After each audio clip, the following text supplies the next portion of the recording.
What's up, Preps and Devos? It's Coach Ethan with D1 Training, bringing you D1 at home for Thursday, May 28th, and it's an upper body workout day.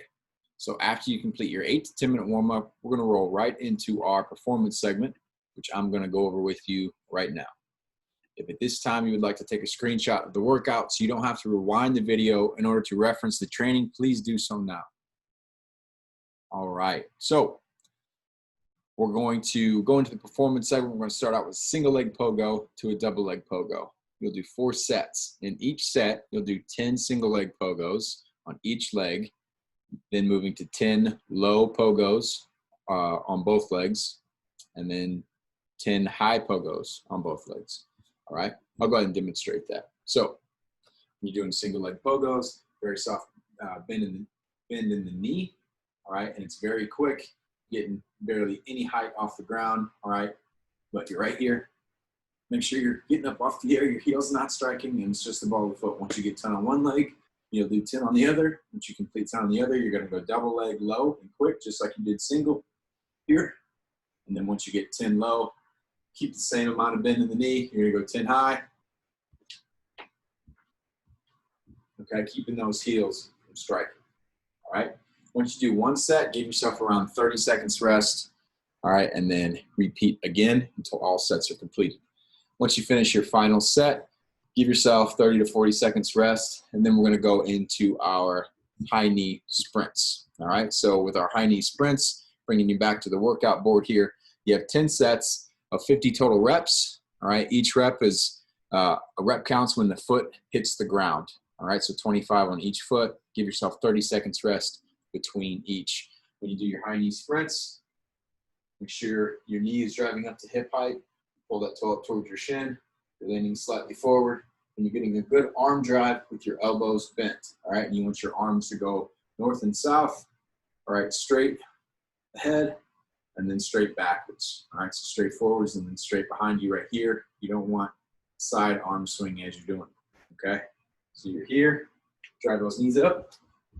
Elbows back until you complete 50 total reps. Once you complete 50 total reps, that's when you take your 30-second break, all right? And then once you're done with all 10 of those sets, you're gonna give yourself 2 minutes rest, all right?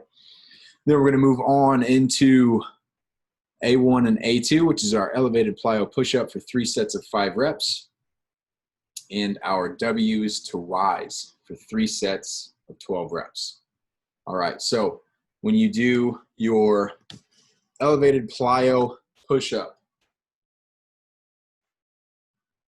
all right, use something that is a foot, foot and a half at max, maybe 2 feet in the air, okay? You'll set up, all right, to where you touch your chest first, and that will allow you to line your elbows up underneath your wrists. Notice my arms are down at the angle. They're not out here like a T, so right here. All right, I'm gonna brace my core, lock my legs out. What I'm gonna do, I'm gonna start up tall first. All right, so I've already got my hands set where they need to be. All right, and then you're gonna go down. And as soon as you go down and touch your chest, you're gonna push away. And your hands should come down at that exact same spot they left from. All right, and you're trying to push hard away from the surface you're doing your push-ups on. So you're right here. All right, creating some space between you and that object, all right? Once you complete your plyo push-ups, you'll go down on the ground on your stomach here. You're gonna do Y's and W's, all right? Working some shoulders. And actually, I'm gonna turn this way, all right? So, I'm gonna lift my legs up. Your legs will be extended, all right? So I'm gonna show you a front profile first. Tuck your chin, look straight down at the ground. You're gonna lift your arms, pause for a minute, come back down, then you're gonna bring them in, and you're gonna lift and go into W's. Come back down, arms go out, Y's, W's, right? Make sure you're holding for a good 2 seconds in each position. All right, really working the shoulders there, all right? Just make sure you do it with your legs long, and not like I did with my legs curled there. I have a wall behind me, okay? Once you get done with those 2 exercises, we're gonna move on. And we're gonna go into B1, through B3. We have a single arm elevated push-up, 3 sets of 6 on each side. A bent over row for 3 sets of 12 to 15 or more. And then a tricep kickback for 3 sets of 12 to 15 or more. The plus just means if you can get to the 15 rep mark and you feel like you can get a couple more, go ahead and do so. All right, I'm not going to hold you back from that. All right.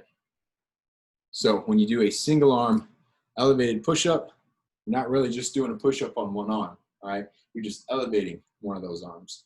So you'll take a box. See if I have something here. I'm going to utilize a dumbbell. However, I'm not saying that you should use a dumbbell. Don't. Okay. Use like a yoga block, couple textbooks. Okay, something like that. Actually, it's a great idea. I'm going to use a couple textbooks. So,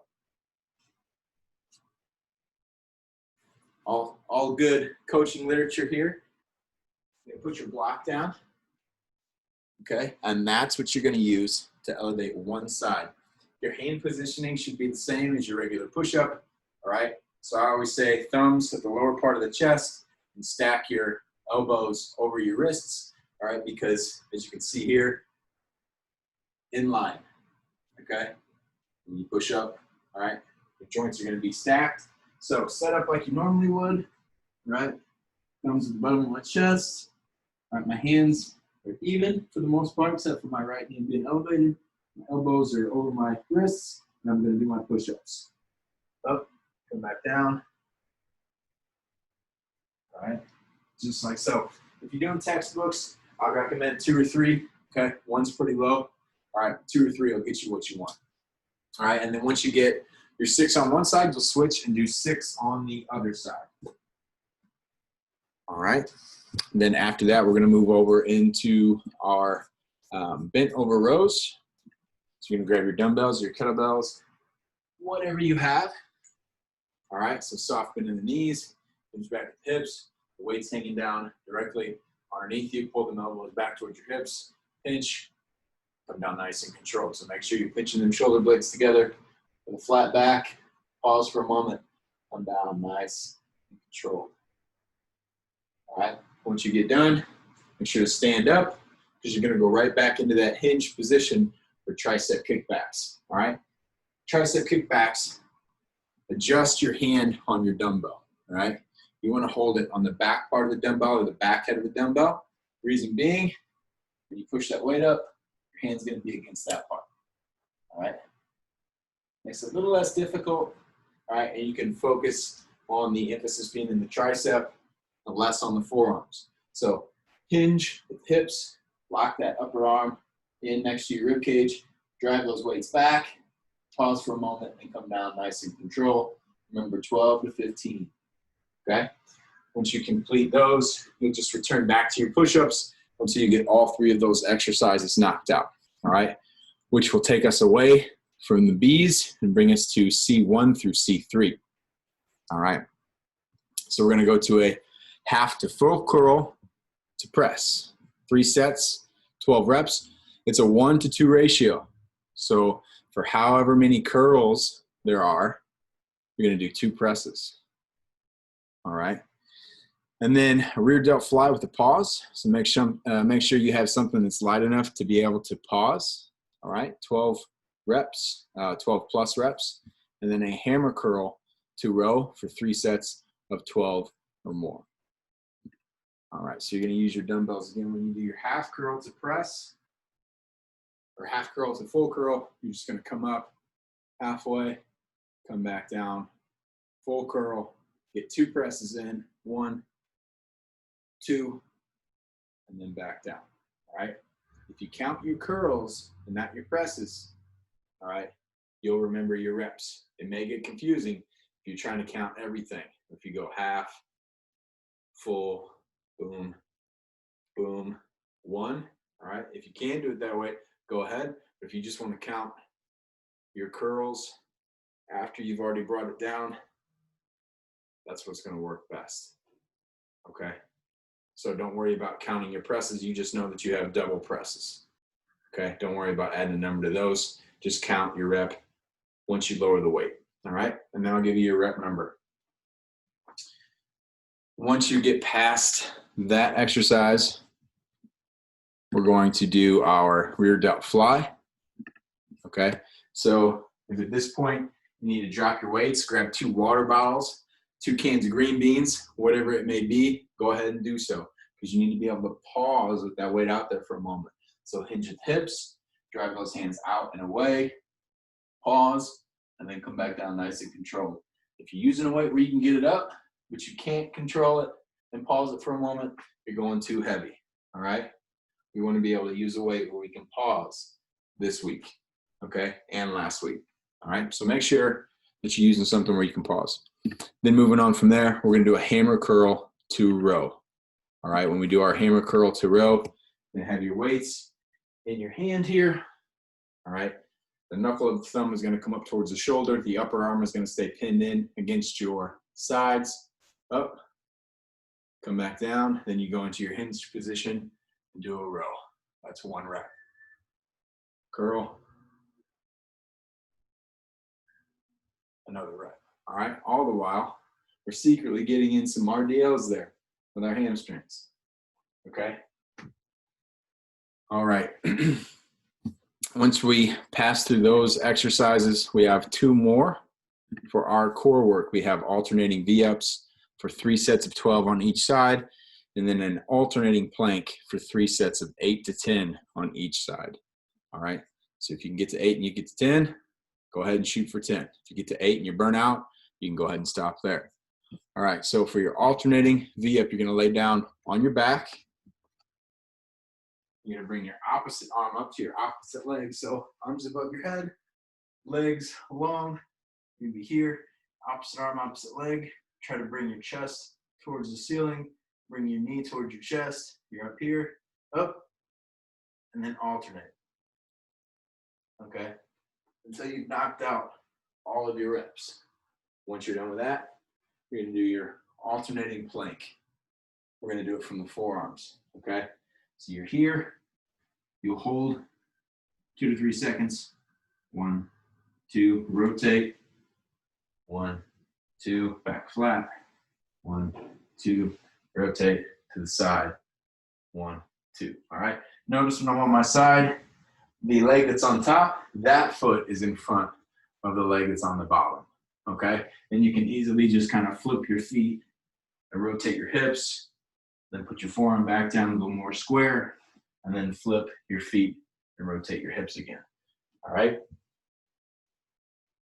And then after you get done with your core work, you'll be able to finish off with some additional work in our ACL plate safe protocol.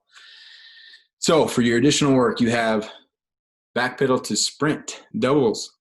You have 12 total reps.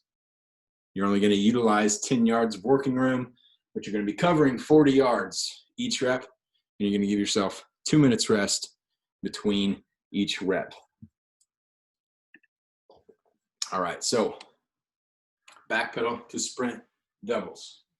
Key here, you're going to set a landmark, line 1, walk 10 yards, set another landmark at line 2, okay? So you're going to back pedal to sprint and back pedal to sprint. When you back pedal, all right, sink the hips, push the hips back, make sure your back isn't rounded, all right?